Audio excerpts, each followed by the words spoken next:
Buenos días, buenas tardes, buenas noches, bienvenidos al capítulo 16 de La Huella OVNI. Este espacio que creamos entre todos para hablar, reflexionar, conocer, pero por sobre todo corrernos de las verdades absolutas. Gracias por seguir participando, gracias por comentarios, preguntas, dudas, audios, por supuesto, por todo lo que hacen para alimentar este espacio y que este espacio siga adelante. Hoy va a ser un programa súper interesante. Vamos a abrir hablando con una pregunta que la verdad que me hizo mover muchas estanterías para encontrar respuestas, que es experiencias cercanas a la muerte y extraterrestres. Después vamos a hablar de la anomalía del mar Báltico. Vamos a pasar por el caso Trancas con un análisis que hicieron ustedes. Vamos a seguir hablando de Tamaulipas. En fin, va a ser un episodio con todo. Así que si les parece, vamos a ir comenzando. Antes de eso, como siempre les digo, mi nombre es Jorge Luis Zuxdorf. A mí me encuentran en redes. En Instagram soy @JorgeLuisS_oficial. En Twitter soy @JorgeLuisS_77. En TikTok me encuentran con mi nombre completo como Jorge Luis Zuxdorf. Y también hay un mail que es las historias de George, las historias de George @gmail.com. Ahí la semana pasada estuvieron llegando algunos mensajes, varios mensajes de gente que quería el libro Expediente Abierto. Voy a dar una semana más para que siga anotándose gente. Recuerden, si me siguen en todas las redes, si me mandan un mail diciendo que quieren el libro, van a entrar en el sorteo para el libro Expediente Abierto. Eso solo es por mail a las historias de George, las historias de George @gmail.com. Y también tengo, como les decía, un número de WhatsApp que es el +54 911 60 45 41 50. +54 911 60 45 41 50. Ahí me mandan audios, preguntas, reflexiones, dudas, investigaciones que ustedes hayan hecho, como lo que va a ocurrir hoy, o también me pueden enviar experiencias propias en primera persona o experiencias en tercera persona que, como saben, van a ir al final de cada episodio.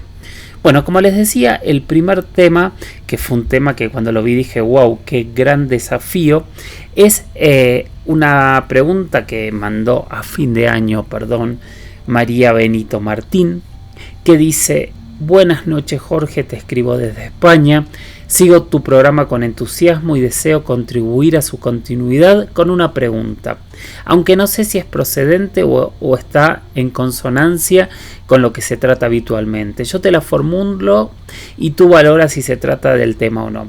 Hace tiempo me interesó también por las SM, experiencias cercanas a la muerte, y me pregunto si hay algún testimonio de alguien que haya tenido una experiencia cercana a la muerte y haya visto grises del otro lado o alguna entidad semejante a la que reportan los contactados. Muchas gracias por tu atención y por tu trabajo.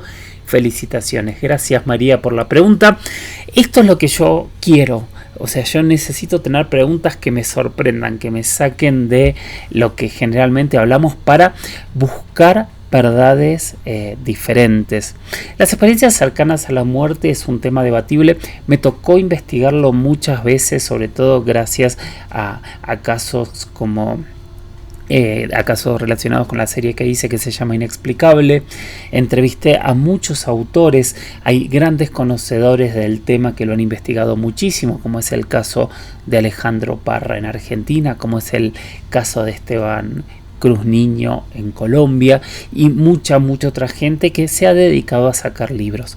También me ha tocado entrevistar a personas que lo han vivido en carne propia, como es David Rojas. Hoy en el programa yo me puse a investigar y después dije, bueno, pero primero vamos a ir con los expertos, y después de ir con los expertos les voy a dar mi mirada sobre este tema.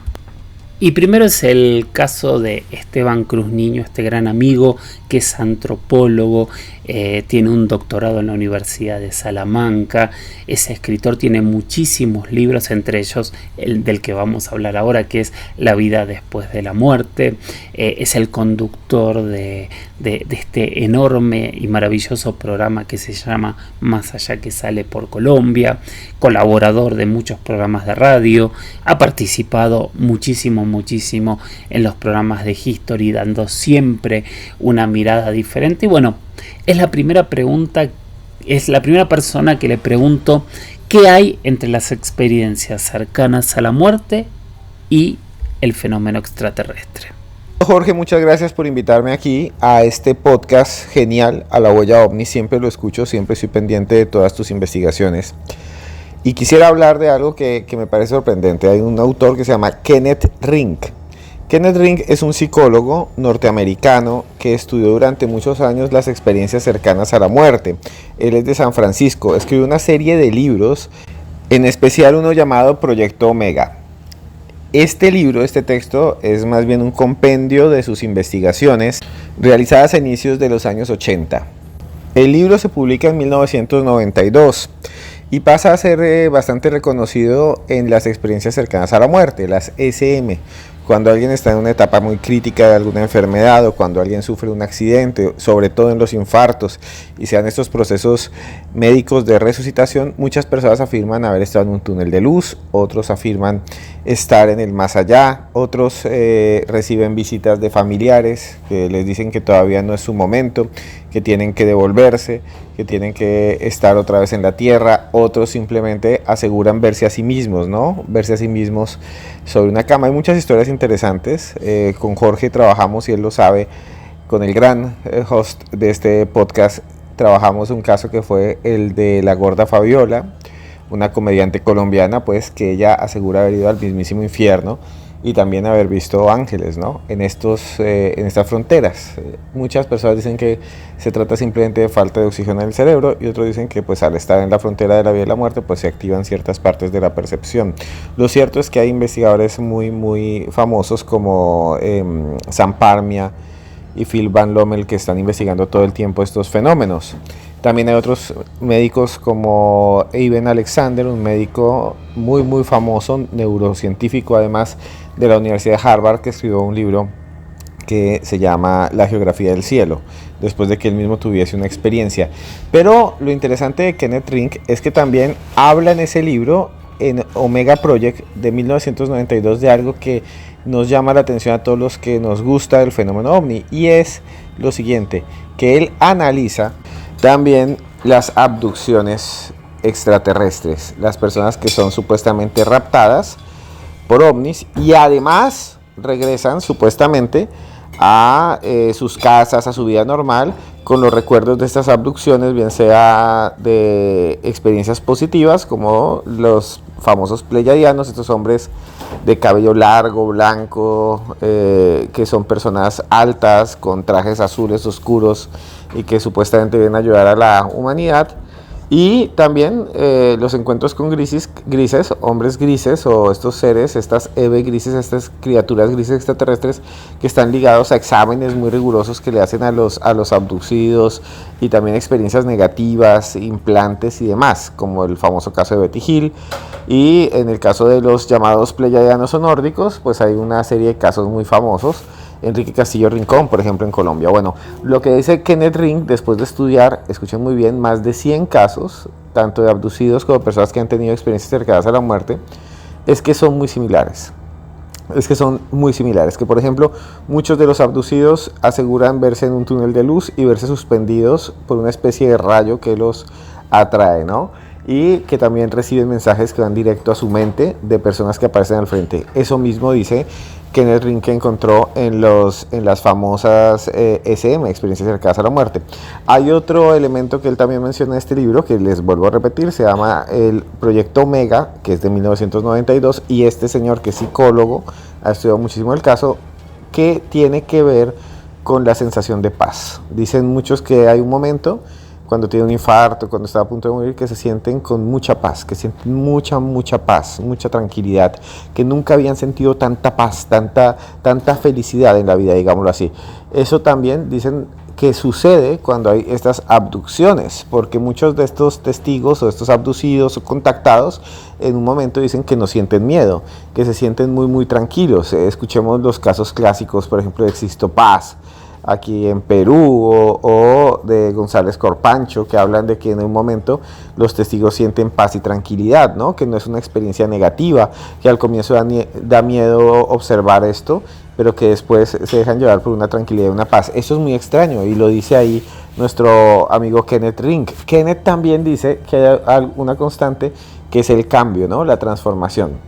Entonces dice que las personas que han tenido SMs, experiencias cercanas a la muerte, cuando vuelven después de esas SMs, poseen una perspectiva diferente de la vida, o sea, regresan viendo la existencia de manera distinta, no sé si con un lenguaje a veces incluso mesiánico.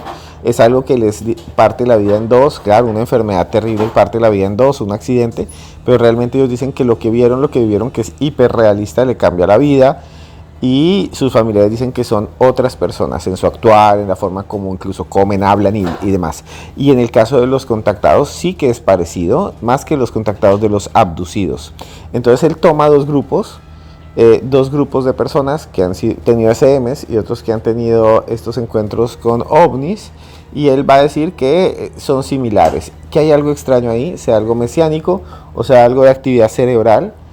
Y bueno, es realmente importante e interesante esto. En otro libro que les recomiendo, que habla un poco de este tema, que se llama La Prueba, de la investigadora Amado Martínez, ella hace una exploración y muestra diferentes tipos de SMs, ¿no? Personas, por ejemplo, ahí hay el caso de una mujer que sufre un accidente terrible mientras está haciendo kayak, y entonces se le aparece una figura y le dice que dentro de poco, no ahora, no en ese momento, va a morir su hijo, y que lo tiene preparada para eso. Esta mujer existe, pueden buscar este libro, y al fin y al cabo, con el tiempo, tristemente el hijo fallece en las condiciones que esta voz le dijo, ¿no? Como si hubiera una especie de profecía.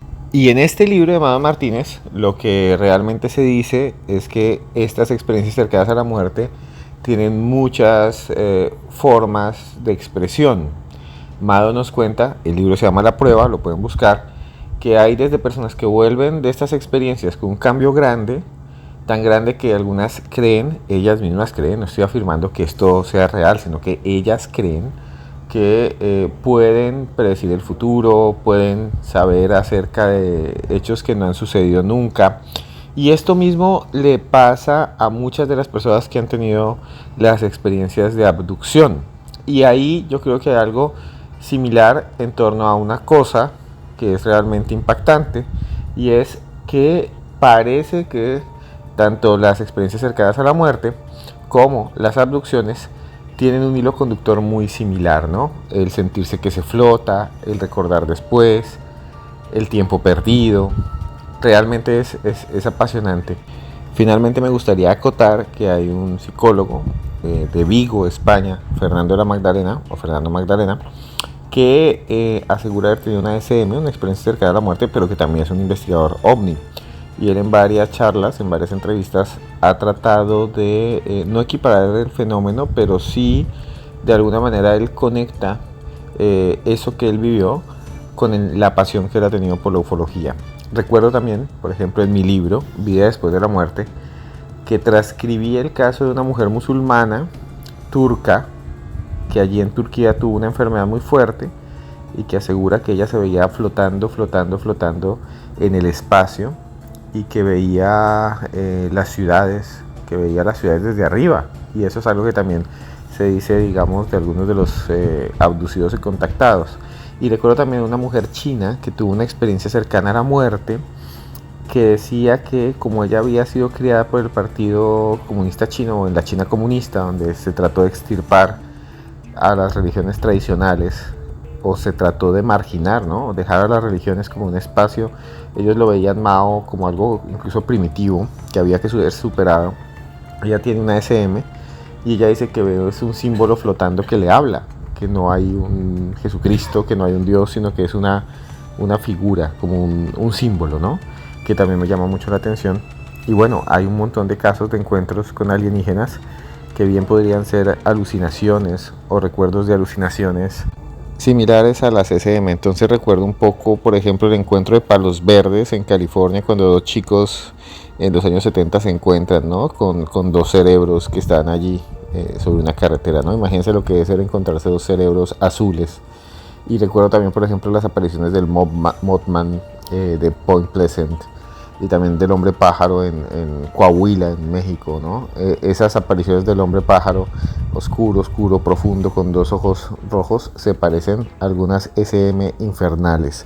Realmente son casos que parece que están desconectados, pero vuelvo a decir, hay gente que ha investigado el asunto, y hay registros como los que tiene Mado Martínez, una importante antropóloga investigadora, y registros como los que tiene el psicólogo Kenneth Ring, de este libro apasionante publicado en 1992. Y bueno, muchas gracias, Jorge Luis, por invitarme a La Huella OVNI. Para mí es un placer estar aquí.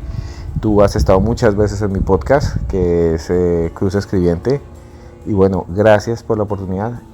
Mucho cariño y mucho amor a todos los oyentes de La Huella OVNI, un podcast increíble que les recomiendo a todos ustedes. Gracias, Esteban, para mí es un honor gigante de verdad tenerte aquí. Sabes lo que te quiero, sabes lo que te admiro, y creo que cada vez que analizas un tema siempre hay aristas nuevas. Bueno, estamos metiéndonos con todo el tema de las experiencias cercanas a la muerte. Un experto, un investigador, quien ha investigado y profundizado en muchos temas es Esteban Cruz. Lo pueden seguir en redes como @Cruz Escribiente, y si no, en su podcast, que es Más Allá con Esteban Cruz en YouTube. Vayan a seguirlo quien no lo siga, porque de verdad vale la pena escucharlo. Y hablando de escuchar, tenemos ahora a nuestro segundo entrevistado, que es otro gran amigo.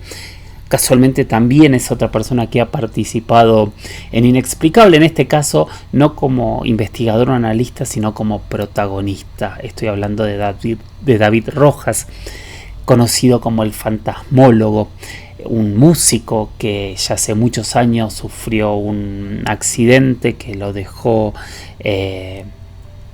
varios minutos muerto, y él recuerda toda esa situación y dónde estaba, y se vio salir de su cuerpo, y a partir de ahí él decidió investigar toda esta temática para tratar de mostrar qué era lo que él había vivido. Me parece que su historia es realmente formidable, y no tenía dudas que era otra persona para hacerle esta misma pregunta. David, ¿qué tenés para aportar sobre las experiencias cercanas a la muerte y los extraterrestres? ¿Qué tal, mi queridísimo Jorge Luis? Habla tu amigo David Rojas, el fantasmólogo. Y con respecto a la pregunta que me hiciste sobre si tiene algo que ver el mundo espiritual de los fantasmas y lo que viene siendo el fenómeno extraterrestre, yo te puedo dar mi punto de vista y lo que yo viví. Y francamente depende mucho del tipo de muerte que se llegara a presentar en algún momento dado. Si es una muerte paulatina, como por decir en una enfermedad degenerativa, no sé, podría ser, qué sé yo, cáncer o esclerosis múltiple o diabetes, qué sé yo. Entonces ya como que nuestro yo interno, psicológicamente e incluso nuestro espíritu está esperando esa muerte, y la muerte ya es benéfica, y puedes tener una transición de aquí al otro universo o a la dimensión desconocida.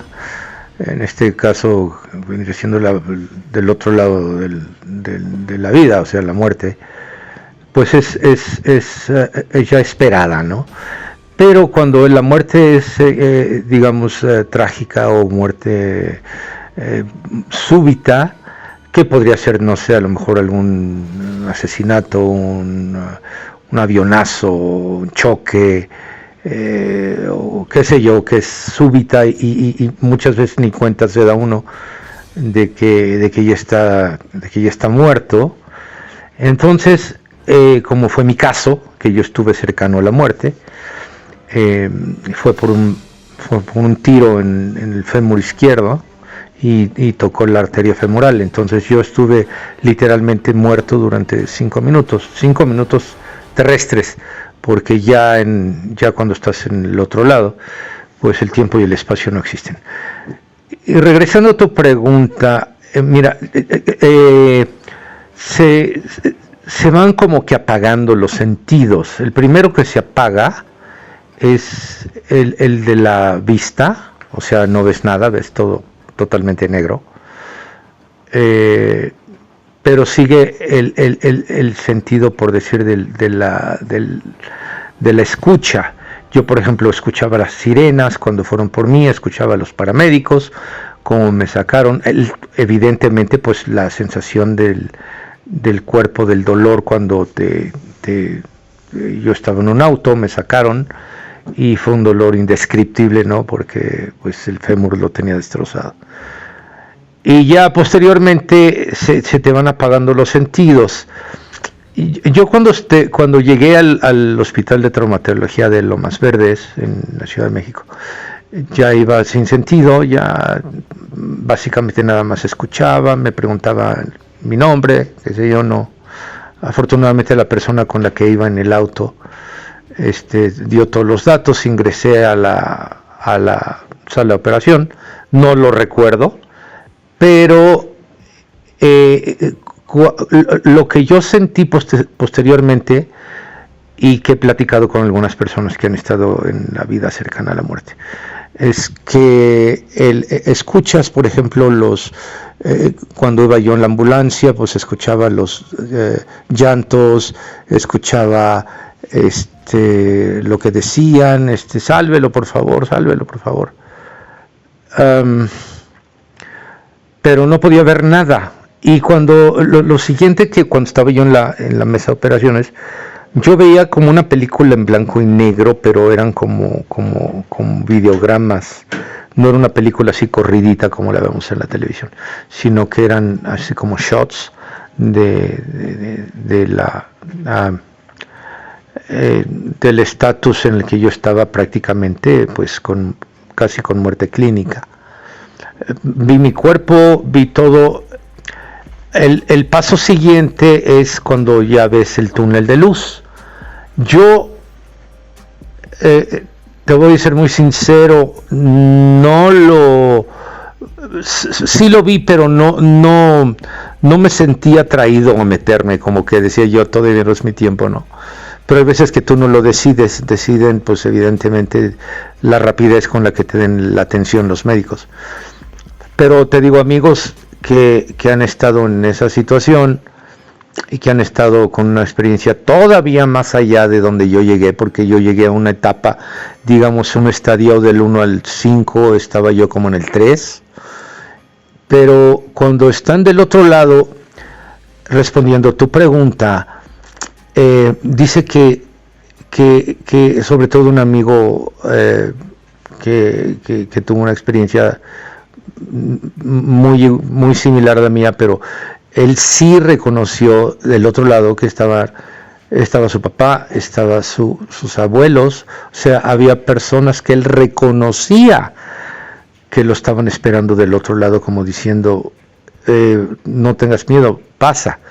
Y por alguna razón, bueno, lo regresaron los médicos y bueno, está vivo. Él desafortunadamente se quedó con secuelas, está en silla de ruedas, no puede mover de la cintura para abajo, tiene problemas motrices precisamente por haber estado sin oxígeno el cerebro mucho tiempo. Yo, mira, ahorita corro, ando en moto, qué sé yo, o sea, soy tan bendecido por mi Padre Dios, pero me atrevería yo a decir, por mi experiencia y por la experiencia de las personas que yo conozco, que verídicamente han tenido un contacto con los seres del otro lado, es que, aunque yo creo fehacientemente de que el mundo extraterrestre no es tanto que vengan de otro planeta, más bien mi hipótesis que vienen de otra dimensión. Entonces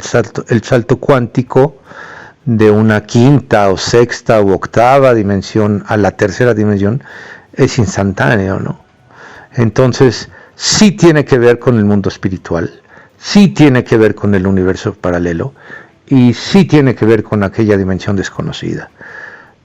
Pero cuando ya tienen literalmente una visión, las personas que hemos estado con esta experiencia cercana a la muerte, que llegan a reconocer a las personas que están del otro lado esperando para que pases, para que cruces ahora sí que al punto de no retorno, ¿no? Entonces están muy hermanados, pero yo creo que tienen una línea de diferencia. El espíritu de un descarnado, que es un ser espiritual que pisó la tierra y falleció y su espíritu trasciende, posiblemente sí se encuentren en la misma frecuencia o en la misma dimensión en donde están los que son los seres de otras dimensiones. Es muy arriesgado pensar que un extraterrestre, que es posible porque no puedo hablar sobre la tecnología que puede tener a lo mejor un ser de otro mundo, pero más bien yo pienso que son seres de otra dimensión. Y cuando se habla de dimensiones, como lo decía el doctor Einstein, el salto cuántico es básicamente instantáneo, ¿no? Entonces, ahora con tantas teorías sobre los viajeros del tiempo, por ahí he visto algunos, videos en blanco y negro de los 20, de los 30, de personas que andan hablando con teléfonos celulares y todo esto. Yo sé que ahora se puede trucar todo, pero sí, mi hipótesis es que son el extraterrestre y los seres espirituales descarnados, los que ya no están con nosotros, están en la misma dimensión. Entonces, ojalá y pueda ayudarte mi opinión para lo que necesites y sobre todo para alimentar al público sobre diferentes hipótesis del tema. Te mando un gran abrazo y ya sabes que soy un hiper admirador de tu trabajo y estoy aquí para servirte cuando tú lo desees. Un abrazo muy grande, mi querido Jorge Luis. Hasta luego. David, amigo, muchísimas gracias. Hoy, entrevisté a grandes amigos también, así que gracias por los elogios, de verdad los admiro a ambos y por eso quería escucharlos y quería que todo el público lo escuche. Mi mirada no está muy distinta. Muchas veces el mundo espiritual, el mundo de estos seres o estos supuestos seres, todos estos mundos terminan muchas veces muy entremezclados. Yo recuerdo, por ejemplo, cuando investigué el caso Varginha, del cual hemos hablado tantas veces aquí, 1996, Varginha, Minas Gerais, Brasil. 3 niñas ven una especie de ser y automáticamente lo primero que ellas dicen, y que hasta el día de hoy es una de las teorías, es que es un demonio. Lo mismo ocurre con visualizaciones de ángeles, elevación. Hemos hablado hace poquito de esa mirada diferente de la Biblia. Entonces lo que tenemos en realidad muchas veces es observaciones de seres que nosotros, desde nuestra verdad, desde nuestra realidad y desde esta mirada que tengo yo tal vez de no asegurar cosas que no puedo asegurar, no podríamos confirmar qué es lo que son. Sí sabemos que mucha gente ve seres, mucha gente ve familiares, mucha gente ve seres de luz y han visto otras cosas.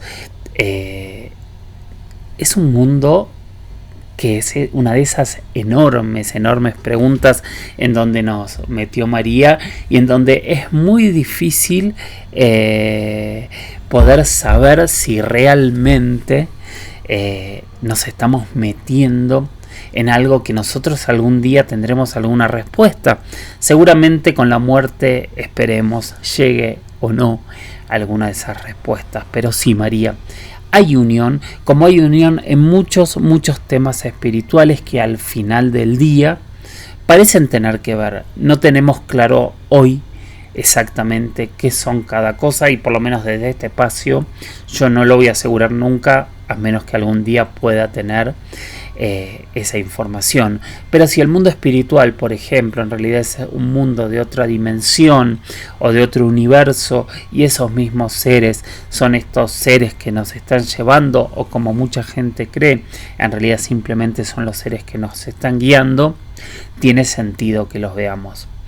También tiene sentido que el cerebro, como plantean miradas escépticas, imagine y cree imágenes. Lo que pasa es que es tan loco pensar que todos los expertos crean e imaginan las mismas imágenes, o la experiencia de David, en donde él directamente sale de su cuerpo y describe todo desde un punto de un observador total, que desde donde estaba acostado con los ojos cerrados jamás hubiese podido saber qué era lo que estaba ocurriendo en esa sala de auxilios intensivos mientras intentaban salvarle la vida, o lo que pasó con Fabiola, o lo que pasó con tantos casos. María, gracias por la pregunta, y espero más preguntas así de todos ustedes, preguntas que nos vayan llevando a temáticas distintas. Y hablando de temáticas distintas, quiero agradecerle a Mariana Hop, que es la siguiente pregunta, y que ella constantemente está planteando, buscando temas, y también haciéndonos hablar de cosas de las que no habíamos hablado. Así que gracias Mariana. Y la pregunta que ella me mandó por Twitter decía: dejo un tema para cuando se pueda o corresponde en la huella ovni, @ la huella ovni, por supuesto, respecto a la anomalía del mar Báltico. Beso. Bueno, vamos a introducirnos en este tema no poco polémico y bastante actual dentro de todo. Ya desde el descubrimiento y quién lo hizo la anomalía del mar Báltico merece siempre tener un relato, porque es algo muy interesante. ¿Por qué?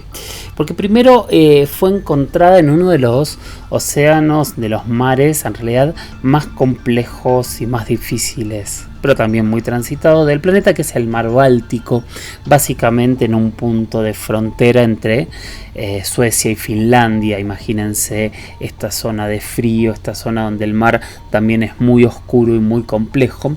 Allí una empresa que se llamaba Ocean X-Team, que se dedican a buscar tesoros en el océano. De hecho, se hicieron famosos en algún momento por haber descubierto botellas de un champán de 1907 perfectamente guardado debajo del mar, y que se vendió como el champán más caro del mundo. También encontraron un bombardero de la Segunda Guerra Mundial. En fin, gente que busca cosas extrañas en el océano. Allá por junio de 2011, el 19 de junio para ser más exactos, ellos estaban con su radar, y en medio del mar Báltico encontraron una superficie circular con una forma muy extraña, muy particular, que de hecho ellos relataron que se parecía mucho a la forma del halcón milenario, esta nave fantástica de la Guerra de las Galaxias, la nave de Han Solo, que tenía esta forma como circular, con la parte de atrás con dos puntas. Bueno, así era este objeto, que tenía alrededor de 60 metros y estaba a unos 90 metros de profundidad. Empezó a llamar la atención, ellos empezaron a investigar, hablaron que encontraron signos de que eso había caído, y habían marcas de que se había movido en una dirección. Más adelante encontraron un segundo objeto, o un segundo algo similar, también con algún tipo de movimiento que también llamaba la atención y era muy extraño, y a partir de ese momento se generó un enorme debate. Ellos lo hicieron público, mucha gente empezó a hablar que podía ser un ovni, un objeto volador no identificado que estuviese ahí debajo de la tierra. Empezaron a plantear que en realidad se podía tratar de algún tipo de formación rocosa. El debate se empezó a generar que las formaciones rocosas nunca eran tan perfectas, ni que las paredes eran, porque parece que esto era casi como si fuese una construcción, ¿no? Ahora entonces ahí entraba el segundo debate, que para muchos era no un ovni, sino una construcción, y entonces ¿por qué esa construcción estaba ahí? Entonces los signos de arrastre tal vez en realidad eran otras construcciones que estaban debajo de esto, y entonces se empezó a analizar que el mar Báltico hace 12.000 años para atrás, en medio de la glaciación, era tierra firme, y se empezó a plantear entonces, ¿es una nave espacial? Pueden ser signos de una civilización perdida. Alguien levantó la mano y habló de la Atlántida, y a partir de ahí se generó un debate gigante sobre esta anomalía y esta clave que estaría sumergida en el mar Báltico. Ahora la pregunta lógica que todos nos haríamos es, ¿y entonces quién la investigó para saber qué es? Se hicieron varias expediciones, en esas expediciones muy cercanas al descubrimiento, año 2011 también y 2012, no llegaron a grandes conclusiones, y la complejidad y el costo que llevaba esta investigación para tratar de entender qué era lo que ocurría fue dando de baja a poco la investigación para dejarlo en un mito que está ahí listo para que alguien pueda investigarlo. De hecho, en las últimas declaraciones que hicieron, las últimas investigaciones hace ya 15 años, ¿no? 14, 15 años, un poquito menos, 20, sí, 10 años, 12 años, el costo había sido de más de 7.000 euros por día. Y la verdad que era una investigación que ni a los cazadores de tesoros les iba a redituar en principio nada, y poco a poco el tema se fue dejando. ¿Se fue dejando en qué? En que este objeto con forma de halcón milenario o de champiñón, como dicen otros, sigue debajo de estas aguas heladas bien al norte del planeta, y que tal vez podría tener algunas claves, o tal vez solo pueda ser una pareidolia, esta imagen que nosotros construimos otra cosa en nuestra cabeza y se trate solamente de una roca. A defensa de las construcciones naturales, nunca son tan perfectas.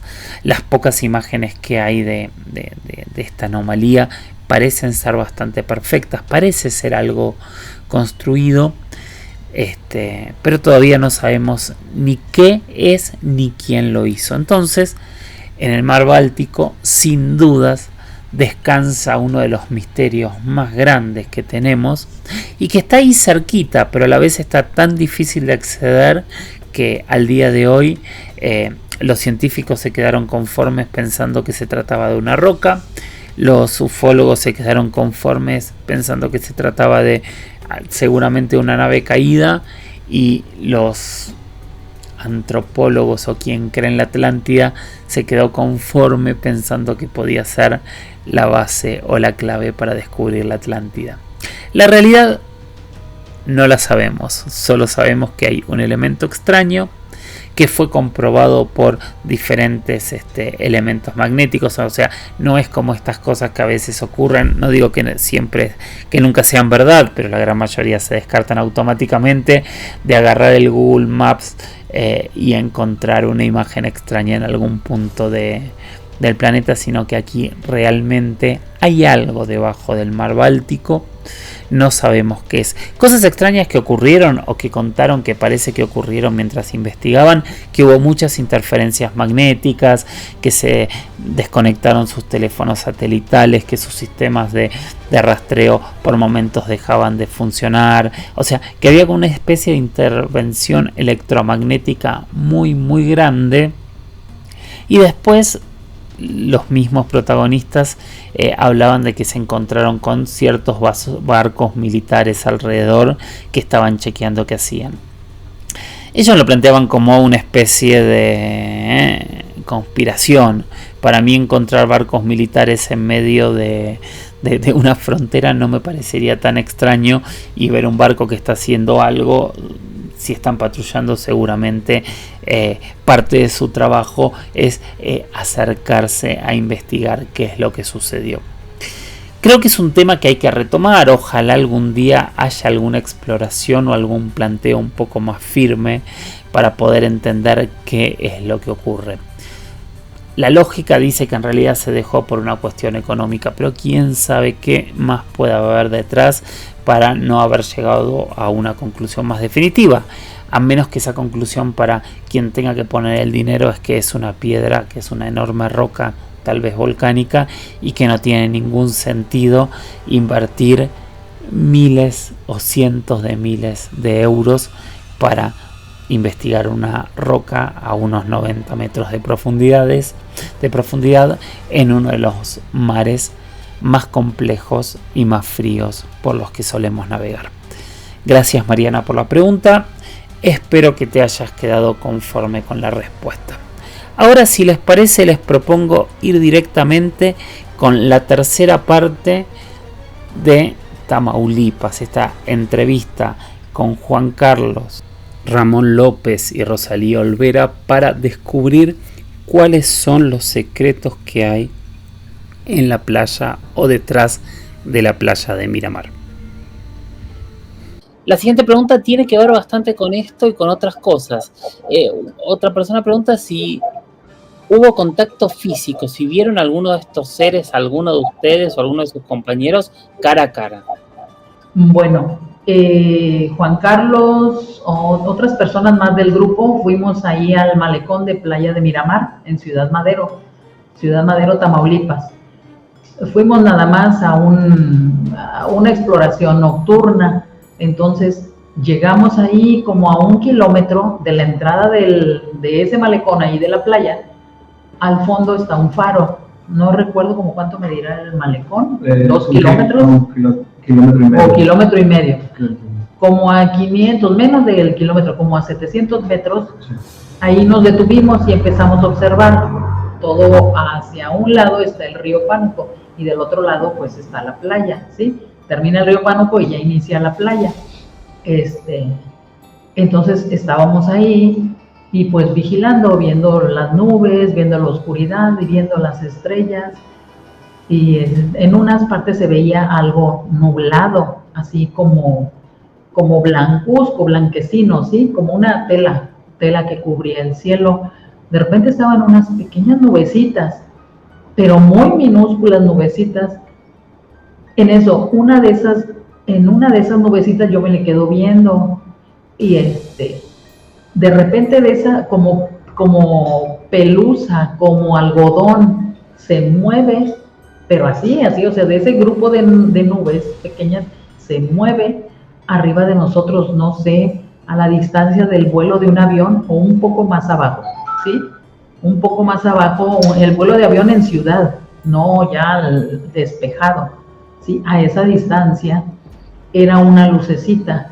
Primero nos quedamos viéndola, Juan Carlos también, yo empiezo a transmitir, se forman 2 luces, como 2 esferas, ¿sí? Luego 3, luego 4 y se forma un rectángulo y alrededor del contorno era una luz brillante, ¿sí? Que formaba un cuadrado y dentro de ella los pares de esferas, llámale esferas.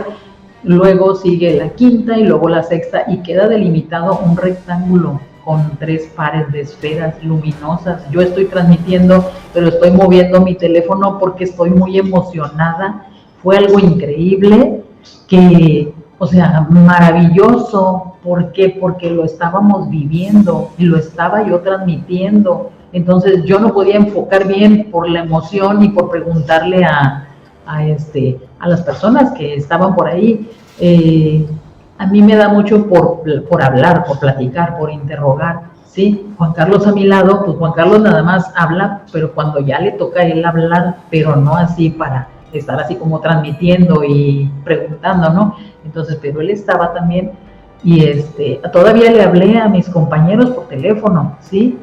Que fueran, porque ya iba alrededor de 1 hora ese avistamiento ahí fijo y donde se movía como que vibraba ese rectángulo con las 6 luces, 6 esferas arriba de nuestra cabeza, ¿sí? A la distancia, te digo, del vuelo de un avión, no sé qué distancia tenga, pero era algo grande. Eso fue en el 2022, julio, 20 de julio, pero 16 de julio. A ver, 14 de julio del 2022, ese avistamiento. Después se comunica la licenciada, esta que platico, por medio del grupo, se comunica conmigo y me informa que ella tiene material de lo que yo presencié, ¿sí? Al mismo instante. Entonces ella con toda confianza me lo comparte y voy viendo la transmisión con lo que ella hizo, el mismo horario, pero ella era la luz roja de manera vertical o perpendicular, lo que le llaman los diablitos rojos, y tiene otro nombre también, ¿sí? Entonces yo lo estaba viendo en forma rectangular y ella de manera vertical, ¿sí? Pero a la distancia en color rojo, porque ella está en un poblado más allá de Pueblo Viejo, entonces sí son varios kilómetros de distancia.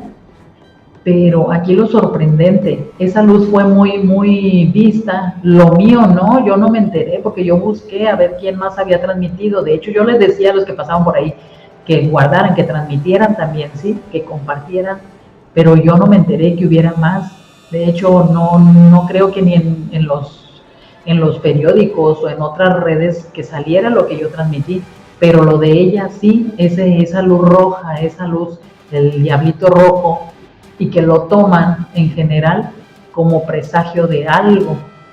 Entonces lo que yo aquí compruebo, y les dije a los del grupo, digo, yo lo vio Juan Carlos y es la misma hora de ella y me lo está mandando ese video. Entonces quiere decir, yo concluyo que en donde se observe esa luz o varias luces a la distancia, a cierta distancia, están las naves, ¿sí? Posicionadas, una o varias. Esa fue mi conclusión y me decía, no, porque claro que no es tan fácil asegurar algo, ¿sí? Porque se tiene que hacer un análisis, pero ya se concretó eso de que era pues lo mismo. Entonces, si se ve en algún lugar esa luz, ese diablito rojo, a la distancia, no sé a qué distancia, en metros, en kilómetros, puede estar un avistamiento, una nave. Y te hago una pregunta que creo que está un poco relacionada a esto que ustedes ven. Cuando uno empieza a ampliar la zona, Ciudad Mante, en todo lo que hay alrededor, hay muchos casos de contactismo y de gente que tiene información bajada que es increíble. De hecho, yo no sé si hay otro lugar en el planeta donde haya tanta gente alrededor y tantos contactados juntos. Pero acá la pregunta que hace Víctor es si además ha habido o existen o ustedes tienen registro de casos de abducciones en esta zona.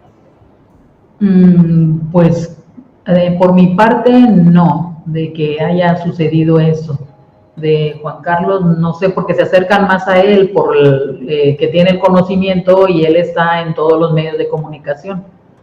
Bueno, en el caso particular mío, pues sí hay relatos de abducción. En este caso, realmente para nosotros es un secuestro de algunas personas. Dentro nuevamente del libro, de este libro, viene este tipo de relatos de abducción aquí en la zona.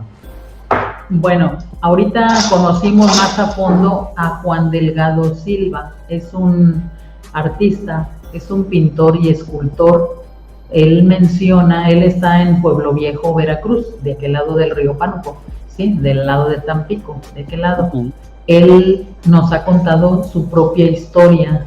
Él no era escultor, no era pintor, apenas empezó a desarrollar y él toma como evidencia esa información y cada vez hace más esculturas, más pinturas, más murales, que él le toma la inspiración a que son mensajes de ellos, porque él menciona un lugar, zona 80 grados, es que a 80 grados y 80 grados, yo voy a ese lugar, dice, y voy, o sea, ¿cómo es que va? Él tuvo la presencia de una nave cuando era un niño, ¿verdad? De la edad de 10 años. De la edad de 10 años, cerca, en Osulama, o sea, parte de la zona norte de Veracruz, ¿sí? Aquí a un lado de Tampico, de Ciudad Madero.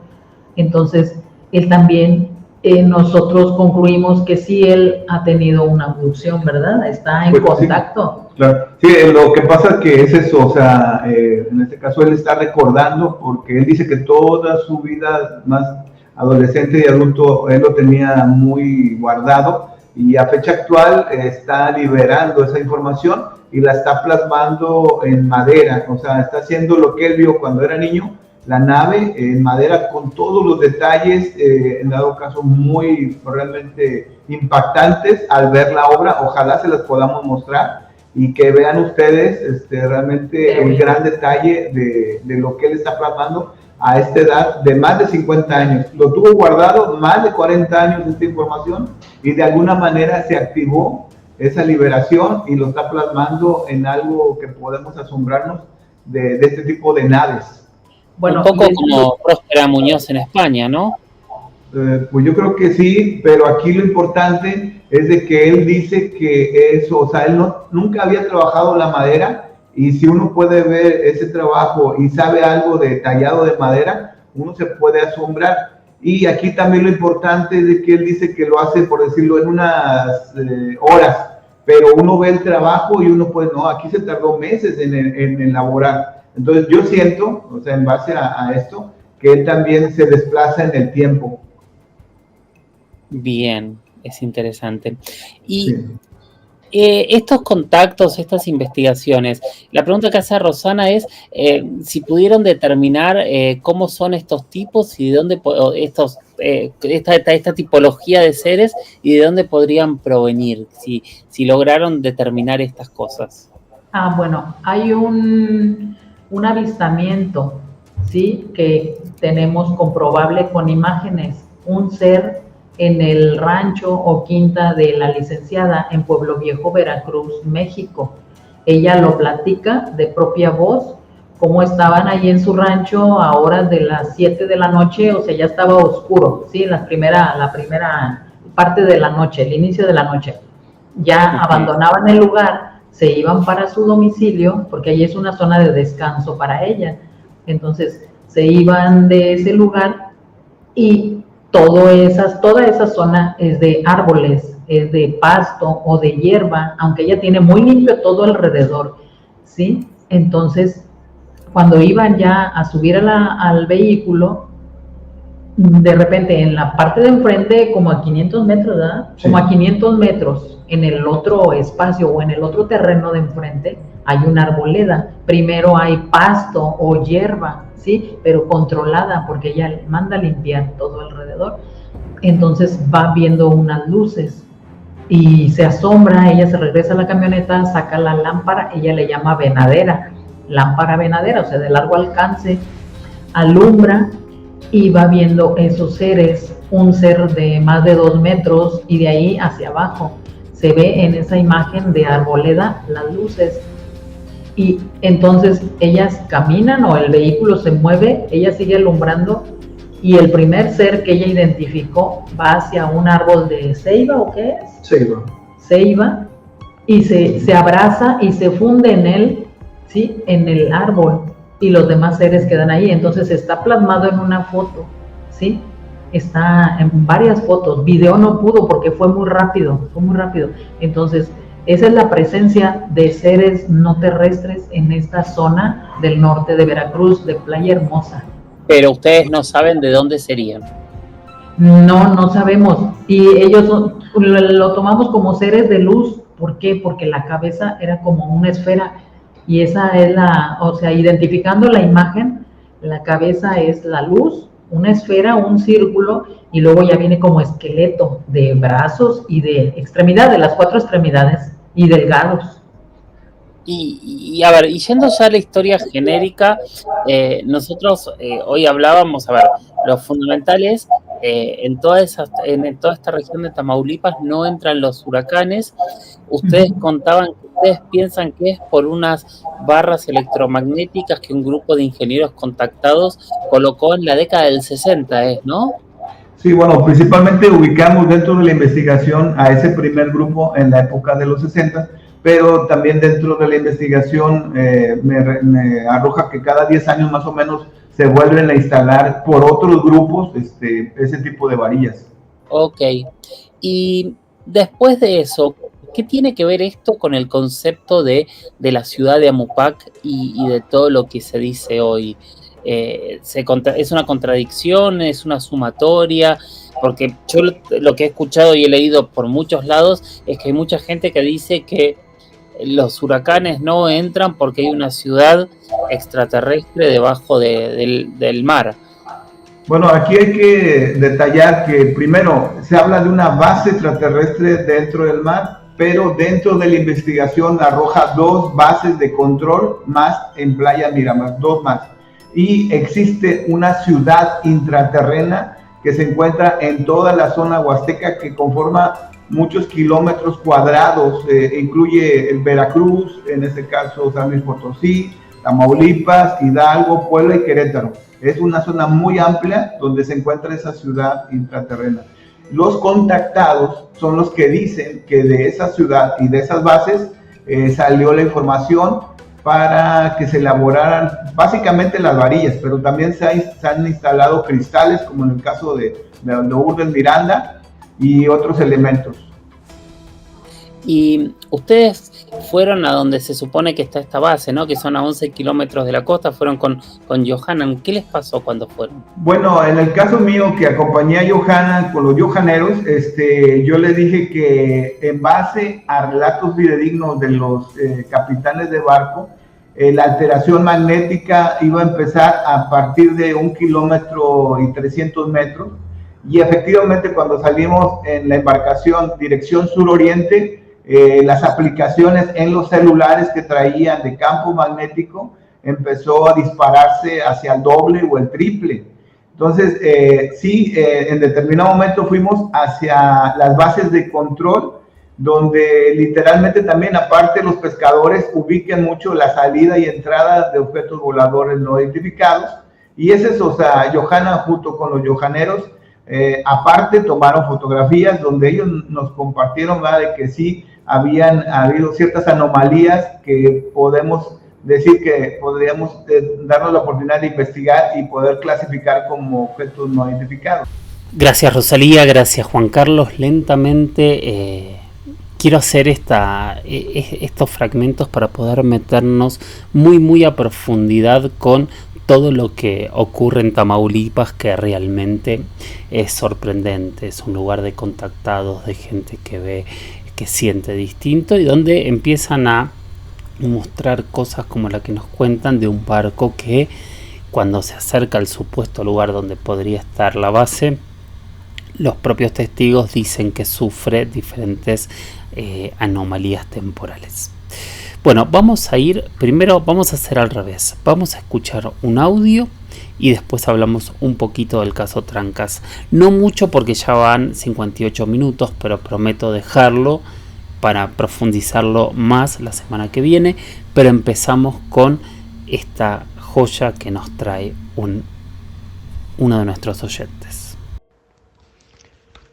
Hola Jorge, mi nombre es César de Tucumán, aficionado al tema OVNI y investigador de campo. Te cuento un poco del caso Trancas, que yo lo investigué hace mucho tiempo, cuando tenía 19 años, hoy ya tengo casi 60, porque se dio la casualidad que mi madre era madrina de don Moreno, del dueño de la finca donde ocurrió el fenómeno Trancas. Y mi abuelo era vecino prácticamente de ellos, porque vivía unos cuantos kilómetros más adelante en otra finca. Cuando yo tenía aproximadamente 19, 20 años, me tomé la atribución con otro amigo que también nos interesaba el tema, y nos fuimos a la casa de los Morenos en Tranca a investigar el fenómeno. En esa oportunidad nos atendió Yolanda, que fue la testigo que enfrentó el fenómeno. Bueno, ella nos logró dar una entrevista y contarnos del caso. Nos contó con lujo de detalle todo lo que se relató a posteriori, que está en diferentes investigaciones sobre el caso Tranca. Nos contó cómo fue el fenómeno, las luces, cómo ella salió a enfrentarlo al fenómeno y se dio con un haz de luz que prácticamente las tiró a ella y a la empleada que iban a ver qué pasaba, que había mucho movimiento de luces en una vía que corría paralela al camino de la entrada de la casa de los Moreno. Bueno, ella nos relató toda esa parte y después, entrando en confianza, nos contó que a posteriori de ese fenómeno, mucho tiempo después, a unos años de ese fenómeno, que por cierto también nos contó que de alguna extraña manera habían sido silenciados para que no hablen del fenómeno y tuvieron visita de gente de afuera, supuestamente de la NASA. Le dijeron que mejor no comenten ciertas cosas del fenómeno. Pero ella nos comentó que a posteriori, estando sentada afuera en una hamaca, a ella se le apareció un ser del estilo de los grises, pero de color verde, que la observó a una distancia de unos 7 metros y supuestamente alguna comunicación telepática hubo, lo cual ella no pudo precisar, pero es como que quedó un contacto pendiente ahí. Con el tiempo esta señora falleció y hoy está viva, ya muy viejita, la última testigo viva de ese caso, Yoli Moreno, a la cual tuve también la oportunidad de entrevistarla en su casa y nos contó también sobre lo que ocurrió esa noche del año 1963 sobre el caso Trancas. Si bien su relato es muy parecido al que nos contó su hermana, con la diferencia que ella fue la testigo que se quedó dentro de la casa y observó el fenómeno desde una ventana hacia afuera. Bueno, eso era lo que yo te quería comentar. Yo después con el tiempo investigué, fuimos al lugar muchas veces. Las marcas que supuestamente quedaron en el piso desaparecieron con el tiempo, pero nos comentaban de que ahí cuando se sembraba no crecía nada. Y fue un caso muy interesante realmente en Tucumán, que marcó un antes y un después en la investigación OVNI en la provincia. Bueno, te mando un saludo, espero que lo pases por tu podcast y éxitos. Gracias, César, muchísimos saludos y muchísimas gracias por compartir.